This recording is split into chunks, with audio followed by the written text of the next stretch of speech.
The Golden Era and the Great Betrayal, 1940s, 1978.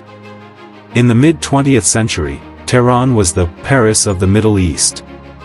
If you walked down the streets in 1960, you would see American cars, jazz clubs, and a young Shah, Mohammad Reza Pahlavi, who was Washington's favorite son. But the roots of the fire were planted in 1953. The world remembers 1953 as Operation Ajax. Iran had a democratically elected prime minister, Mohammad Mossadegh. He was a man of the people who committed the ultimate sin. In the eyes of the West, he nationalized Iranian oil. He believed the wealth beneath Iranian soil belonged to Iranians, not the British. The UK cried foul, and the CIA stepped in. In a swift, shadowy coup, Mossadegh was toppled, and the Shah was reinstated with absolute power. For the next 25 years, the US and Iran were inseparable. The US provided the weapons, the Shah provided the oil and a bulwark against the Soviet Union. But beneath the surface, a resentment was boiling. The Shah's secret police, Savak, trained by the CIA, were brutalizing dissenters. To many Iranians, the Shah wasn't a king, he was a puppet of the Great Satan. Part 2, The Storm Breaks, the 1979 Revolution. The year 1979 didn't just change Iran, it broke the American psyche. An elderly cleric, Ayatollah Ruhollah Khomeini, returned from exile, fueled by a vision of a pure Islamic state. The Shah fled, dying in exile, and the world watched as a pro-Western monarchy collapsed into a revolutionary furnace. Then came the event that defined American foreign policy for a generation, the hostage crisis. For 444 days, 52 Americans were held captive in the U.S. Embassy in Tehran. It was a humiliation broadcast nightly on American television. It ended the presidency of Jimmy Carter and birthed a mutual enmity that has never truly cooled. To Americans, Iran became a land of mobs and mullahs. To Iranians, the U.S. became the imperialist oppressor that refused to let them choose their own destiny. The proxy battlegrounds, the 80s and 90s. The 1980s saw the conflict turn bloody, but indirectly. When Saddam Hussein's Iraq invaded Iran, the United States, in a move that still haunts diplomacy, provided intelligence and support to Iraq. We saw the horrors of trench warfare and chemical weapons. But the shadow war was happening elsewhere. In Lebanon, the birth of Hezbollah, funded and trained by Iran, led to the 1983 Marine barracks bombing in Beirut, killing 241 U.S. service members.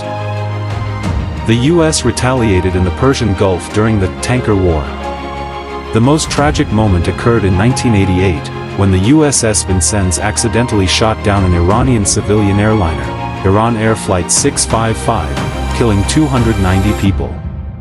The US called it a tragic mistake, Iran called it a deliberate massacre. This event is etched into the Iranian memory as deeply as the hostage crisis is etched into the American one.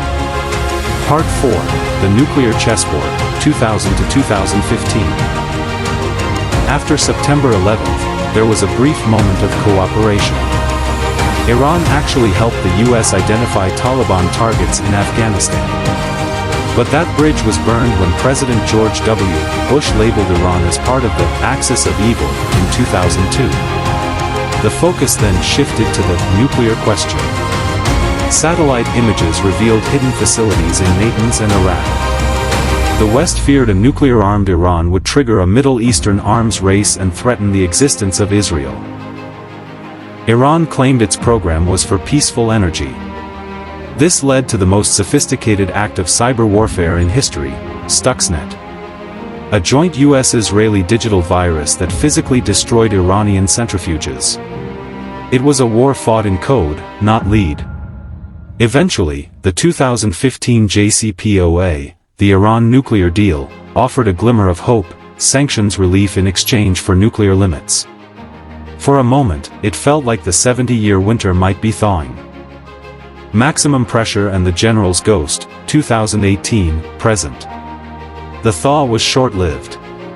In 2018, the U.S. withdrew from the nuclear deal under the Trump administration, initiating a policy of maximum pressure.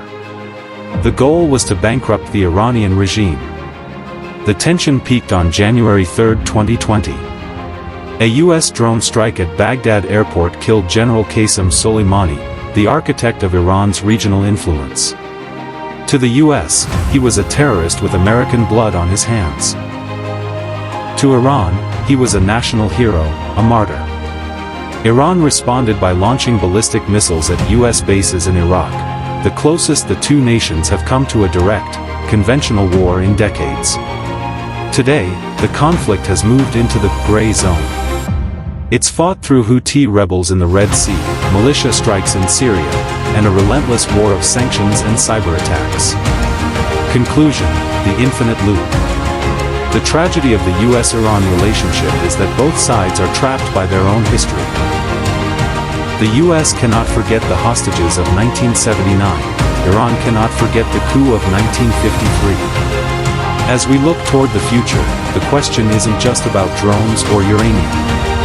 It's about whether these two nations can ever see each other as they are, rather than as the monsters they have painted in their propaganda. Until that day, the shadow war continues, a silent, grinding conflict that shapes the world from the oil fields of the Gulf to the halls of power in Washington, D.C.